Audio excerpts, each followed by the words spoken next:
experience in protected areas management, biodiversity conservation, environmental impact assessments, environmental monitoring, geographical information system, remote sensing, and nature resources valuation. Dr. Shaer, please. Thank you, Dr. Abdullah. Can I share my screen? Yeah, please. Can you see it? Yeah. Yeah. Good afternoon, everybody. Happy to be with you. My presentation will focus mainly about West Asia region biodiversity, and I will try to give our work here in West Asia region, the situation analysis. I will try to link it to the CBD convention, our opinion as IUCN for the post 2020. Are we going to focus on conservation as we done before, or we need to focus on biodiversity loss? So my intervention has four parts. First, 2-3 slides quickly about IUCN and the formula of IUCN, because it's so important in my opinion, and our stakeholders, members and commissions to do the needed biodiversity conservation and biodiversity loss. Also I will give 3-4 slides about the threats and the challenges in our region, and this is based on our work in the region. As mentioned earlier, we are here in Jordan since 2004, so we have more than 20 years experience in biodiversity conservation and work with network of all the relevant stakeholders and partners in doing the needed conservation. Also, I will try to give some figures from the situation analysis we develop every 2 years, and we update it every 2 years in West Asia region about the biodiversity in West Asia region. We believe that to do the needed conservation, so we need to study the situation well. So we do this regular situation analysis to have the data and the information, and to do the needed analysis, and then we go for the action needed, strategies, policies, and work with ministries on the ground. Finally, I will try to link all of this to what has been mentioned earlier by his Prince Hassan and other colleagues regarding working in harmony with nature or peace with nature, which is, we believe in IUCN. Our union, IUCN, as most of you know, this is the uniqueness union all over the world. It contains from government, NGOs, members, commissions, so it contains more than 1,300 institutions all over the world, most of them work in biodiversity conservation and protection. The union created in 48. I will go quickly through these 2 slides just to make the needed formula for biodiversity and to give you that the vision of we need to work together as a network, as a partner, as stakeholders to do this biodiversity conservation work. We have 6 commissions in all the environmental needed areas, over than 10,000 experts all over the world, 900 staff in the Secretariat managing this complex union over 50 countries all over the world to the needed biodiversity conservation. Most of our work related to the Sustainable Development Goal and the international conventions. We have a 4 years program. We review it with our members and we agree about it. And it fit, as you can see in the slide, with the most of the Sustainable Development Goal. So most of the time, we don't find a problem with our program, but we found a problem when we report, because it's a huge impact from the secretariats, the members, the commissions. Many institutions is working together to achieve the goals. So how we work all together. So from the data to the analysis to convene, and then we take the actions, as I said, and then we go again for data collection, analysis, and we develop the needed action. In the region, based on the needs of the regions and the challenges I'm going to show, we have main 4 programs. The first one and the most important one is the biodiversity and protected area. And this is, of course, based on the loss of biodiversity and habitats happening in the region. Also based on the deserts we have the dryland, livelihood and program. The scarcity of water and governance of water, we created the water and we link it to the climate change program. As Prince Hassan said in the morning, the Red Sea, we have a treasure in the Red Sea, and Dr. Badran also mentioned this. So we have the marine and the coastal program with all the threats along the coastal in the Eastern Mediterranean and the Red Sea. I'm encouraging you to go to the IUCN website, and you will have a huge amount of data and information about all the projects and information in these 4 program areas. In West Asia region, but also you will find another information and data about all the IUCN work. Most of our work ended with knowledge output. It's mentioned also early, the Mammal Red List of Jordan has been published this year in 2020. So all the time, our eyes and our work is focusing on the needs and analysis to be able to take the right decision and to feed the policies and the strategies in the region. So West Asia region, also as mentioned early, it's a unique region. It has a lot of biodiversity, flora and flora.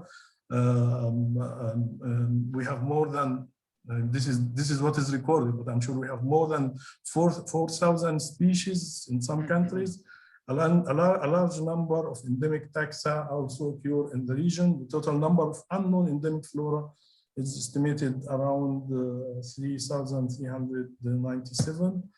I don't need to go to species, but this is some of the unique species for the region.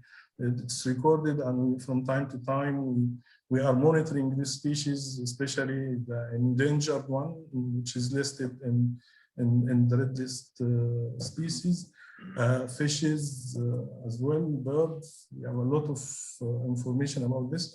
So the things I would like also to highlight in my intervention, the threats in the region. As my colleague mentioned earlier, we have a lot of threats, not just the climate change. She mentioned the war in the region. Yes, it is. It is one of the major threats in the region. We have the population growth. First, we have increasing number of population in all countries. We have weak environmental institutions with the policies and strategies sometimes not implemented. Illegal and unreported and unregulated fishing and hunting, wildlife crimes, invasive and alien species, terrestrial and marine. We have the loss of coastal lagoon, not just the lagoons. We lost a lot of coastal areas along the Eastern Mediterranean and along the Red Sea. We have the wars and the political instability in the north, in the south, in the west. So this is one of the major threats now in our region. We have even the fossil and oil extractions, water scarcity, wetland loss, marine ecosystem degradation, land degradation, desertification, biodiversity loss. And the region is unique with the dust storm and desertification. Challenge and the dilemma we have in biodiversity loss. Most of the society, they start to feel the climate change issue, and no need to repeat what the colleagues mentioned early. But we also, during the last 2 years, we start to link to our health with the pandemic. We said we all feel now that biodiversity conservation and biodiversity loss is linked to our health and to human life.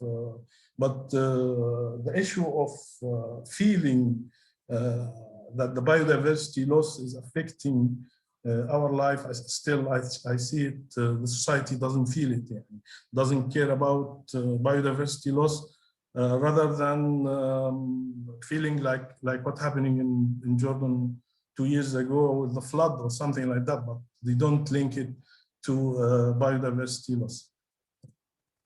Of course, the umbrella of all our work is the CBD. This is one I call it internal challenge inside the CBD itself, and this is IUCN opinion, so which I support so much, because we have been more than 10 years planning to achieve conservation goals, and suddenly this goal is not accurate. And this is, again, we discussed this internally, and this is our feeling. It's the conservation goal in the biggest CBD convention is not that accurate for planning. So now we are in the middle of way. We have to choose the new direction. What is after this, the CBD, the 2020, the post 2020? What is gonna be our targets now? So because most of the targets we planned for more than 10 years, it wasn't accurate and didn't achieve, and we're still losing biodiversity and losing habitat, and it is affecting again our life and our society with other threats we are facing globally and regionally. So what I'm showing regionally, it's part of the global. So the dilemma, we come again to, I call it dilemma, because it is the topic of the chicken and the egg. Who came first? So shall we do biodiversity conservation, or shall we stop the biodiversity loss? Because the curve is still going high, and we're losing species and habitats. So are we going to talk again about targets and conservations and protected areas effectiveness and all these issues mentioned in the CBD, or we are going to talk to stop this curve from going down? The third part also, it's completing the second part, which is the situation analysis, to understand well and to face this challenge. So we should know what we have in the region. In the biodiversity situation analysis we've done in West Asia, we have more than 1,700 mammal species, more than 39 endemic, 30 species of birds are endemic to the region, 132 species of reptiles and 8 amphibians. More than 30% of the biota is endemic. The red list species for the region, we recorded more than 775 bird species in West Asia, which they are categorized in the red list, 7 critically endangered and other categories. All of this, as I said earlier, it is mentioned in our website red list. This even we've done a distribution on maps to be able to understand how we can move on the country level. So as you see in the legend, numbers distributed country by country. This is for birds. This is IBAs. This is the important marine important bird areas. This is the total number of species affected by threats within West Asia, category by category. So we're able also to know the threats and these threats, what affected in each country.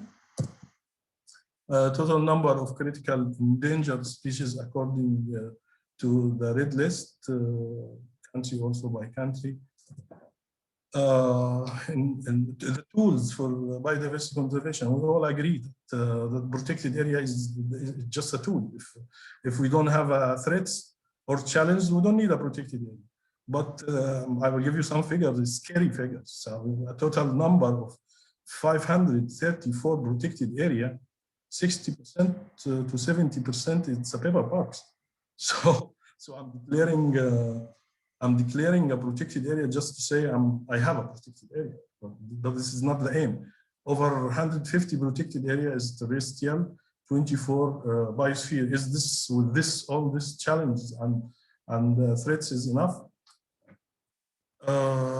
Also the distribution, we distributed this with maps to be able to increase, to discuss with countries and to enhance their plans regarding biodiversity conservation and protected area, marine protected areas, Ramsar sites. This is, I need to stop here for a while because this is a flavor of our region.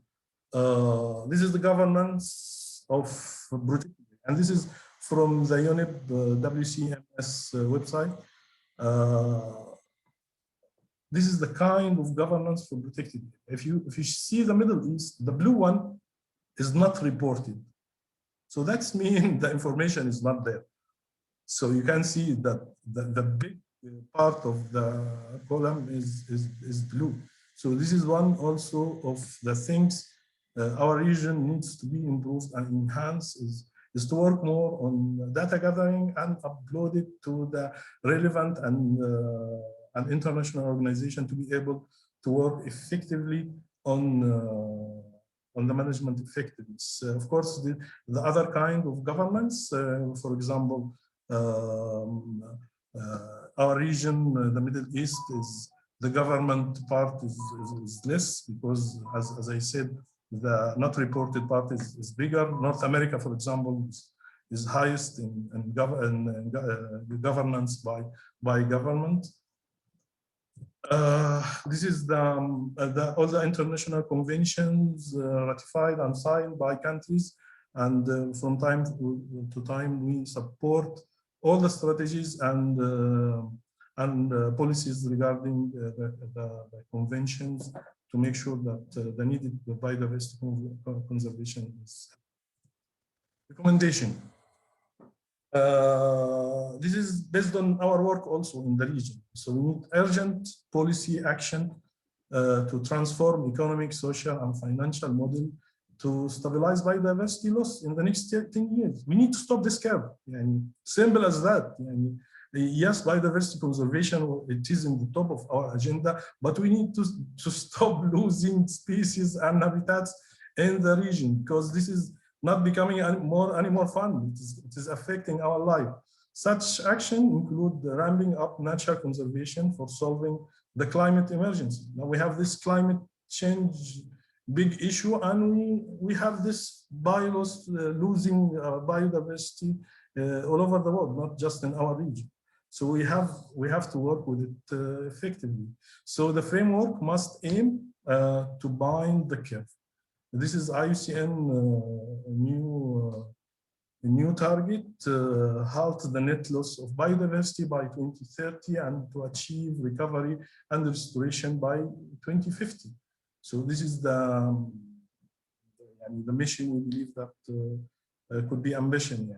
And as Prince Hassan mentioned in the morning, living in harmony or peace with nature needs to be underpinned by science-based goals in all three components of biodiversity, ecosystem, species, and genetics, and combined by 2030 milestone to track progress to 2050. I hope that I give the flavor of the region and our work with IUCN, and I'm happy to answer any question. Thank you very much. Thank you, Dr. Shaer, for this excellent presentation. Is there any body in the participants who want to make comments? Can I ask one question? Hello? Hello? Dr. Azhar, please. Do you hear me? Yeah. Yes. Now, my question is that the speaker has talked about the loss of biodiversity mainly due to the climate change. Are there other factors, including the human beings, which are also working against biodiversity?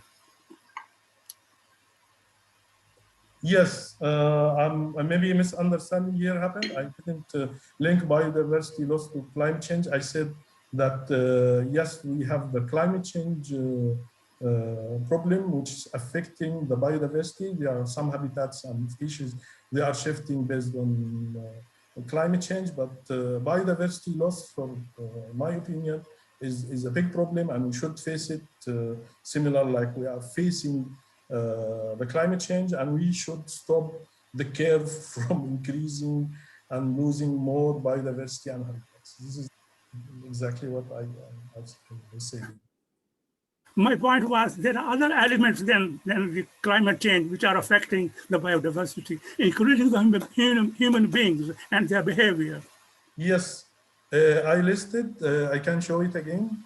I listed all the threats specifically for our region, and it is affecting the biodiversity in our region. And I think, can you see it?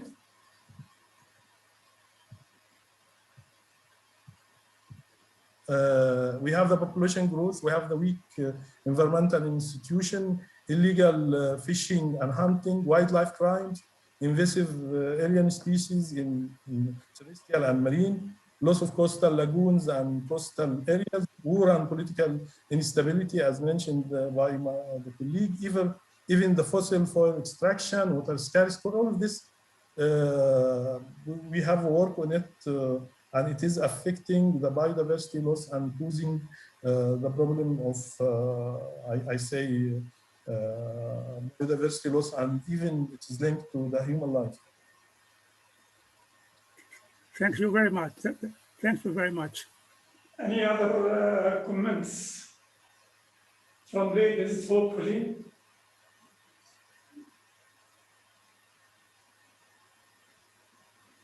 Dr. Khalid, please. Yeah, thank you very much, Dr. Abdullah, and thank you very much, Dr. Hany.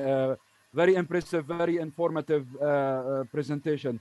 Dr. Hany, you know that most of our region, the Eastern Mediterranean and almost the rest of the Middle East, most of their land is considered rangeland. So, Mara'i, yani.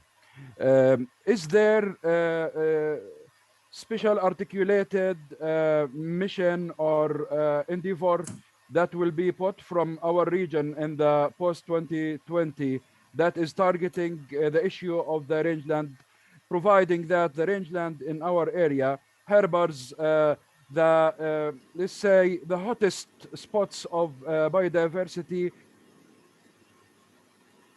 Yeah, I mean, thank you. Even if they look bare land during the summertime, yes, but they are just like a flourishing carpet in the full of flora and diversity of plants that are important not only for as ecosystem, but directly lots of them are very important for human nutrition, for like the crop wild relatives, for example. So is there any target that you will be carrying for the post-2020 articulated for the rangeland? Thank you very much.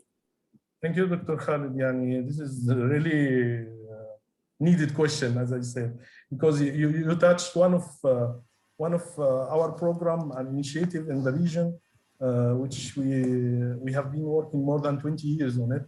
And Prince Hassan mentioned it in the morning, which is El Hema concept.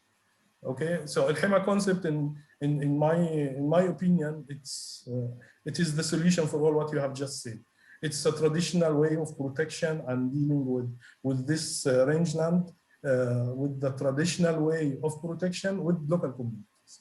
They know how to protect it, but we just give them the technical and scientific method.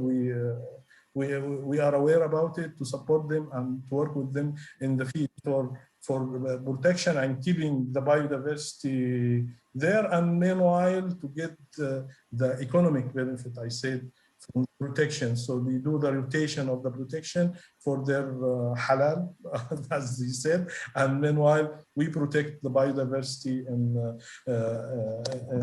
Jordan. The good news that that the Hema concept, now it is transferred from Jordan to other countries in the region. Now Lebanon has been a long time, as you know, working in this concept, and now the concept now in Egypt and some Gulf countries. So the success model here is what happening during the last 20 years, and the success story is going to another countries for biodiversity conservation and protection, and as I said, for the benefit of the local community. Dr. Adnan, please. You are muted, Dr. Adnan.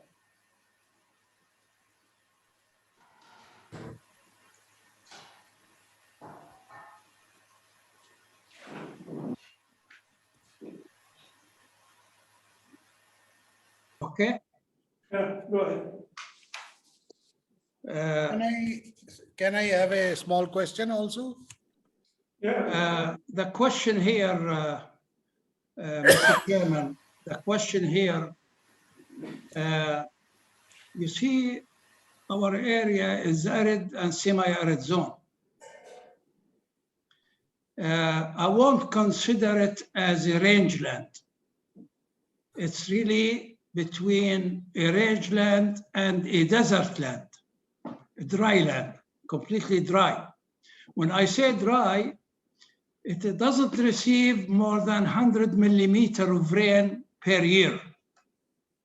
If you take the MENA region, which is North African countries, and also the Middle East, here biodiversity is so crucial, and as concerned climate change, because any change in temperature and any change in rainfall, because we live on the edge of biodiversity, thousands of species will disappear as a result of climate change in the MENA region, more than any area in the world. Why? Because we are on the threshold of survival. Those plants, fauna and flora, have survived over millions of years, thousands and millions of years, in an arid and semi-arid zone. So the question here, really, what shall we manage to save our biodiversity from shrinking as a result of the climate change? What can we do? Shall we go to seed banks and preserve the plants, the fauna, which are going to disappear? And which one will appear or disappear? This is one. The second thing, how to maintain the biodiversity in the future under those harsh conditions. Do we go to what I call preserving the shed rainfall by having what I call earth dams in the desert to really recharge the aquifers, to have at least a minimum degree of moisture to this arid zone? I think we need an answer there. We cannot just wait for climate change and disappearance of our vast biodiversity and just have no reply to this. So in other words, where's the conservation outlook to this rangeland? You call it rangeland, between rangeland and between desert land. What is the IUCN will be doing to that? Called about Al-Hema. But Al-Hema is a preservation محمية طبيعية. It's a limited area. It's not vast area. We are talking about a huge part of the Middle East is going to meet challenges under climate change and loss of our biodiversity. Hello. This is to Hany. Yes, Hany. thank you. Thank you, Dr. Adnan. If I may Hello. reply. Sorry. Hany, please. Yeah, yani, thank you for this question. Really, it is needed, and this is put the track for facing crucial, I say, crucial loss for biodiversity, habitats, and species. Yes, what I believe, Dr. Adnan, simply this should be worked, yes, through the IUCN. We can support, we can give the technical support, but this is need to be done through on a country level, and even sometimes on transboundary strategies, because each country has a strategy for biodiversity conservation. And last time, for some countries in the region, we supported technically to develop these strategies. But the problem we are facing, most of the strategies we are developing, I will not shy to say, it is a shelf strategies. We develop it and we put it on the shelf. We need to work closely with the countries to develop strategies based on what you have just said, Dr. Adnan, to face this. In our region, really, we are losing a lot of species and habitats, and this is recorded. And we need to face this symbol with countries' strategies. IUCN at the end is an institution give technical and sometimes financial support to face something, but this should be on the shoulders of the countries, and we support all international organizations. They should support this, but this should be written on a thematic areas, as you said, and we start to face it through institution, accumulative work together to face this this challenge, I say. We'll take the last questions from Dr. Saeed Nasser, please. Dr. Saeed. Yes, thank you. Thank you very much for this excellent presentation. I am just referring to a very good project of IUCN that was closed a few years back. It was called WISP, World Initiative for Sustainable Pastoralism, and an entity was created, WAMEP, World Association of Mobile Indigenous People. And there I was very actively participating in that, because my PhD dissertation was with the nomadic people migrating in search of fodder with the climatic zones, within climatic zones. And what we learned that we are basically applying the range management science. I've heard the word rangeland. We are applying the colonial era science in a post-colonial era world and ignoring our indigenous traditional grazing systems. Al-Hema is one. There are so many in Pakistan which many of us even don't want to listen to. So IUCN had provided that platform. What is the status of those projects? Is IUCN planning to continue with that? Excellent papers on indigenous grazing practices, indigenous desert dryland grazing systems, and the associated linguistic diversity and cultural diversity, because in a post-colonial era world, there is a trend of the governments, even the society at large, that these are the unwanted people, marginalized people. We don't want to listen to them. We don't want to give them voting rights. They have to have an address, and to get an address, they have to sell their livestock, buy some small piece of land. Only then they get registration for national identity card. These are some issues. Probably IUCN can revitalize those projects. Yes, thank you, Dr. Sayed. Yani, this is also one of the new things IUCN started to work with, is to publish all the previous projects and the current projects in a transparent way on a website. So now you are able, I can send you the link to check the previous one. All the time now we have a projects portal. We are building on what we have achieved, so we don't start from scratch again.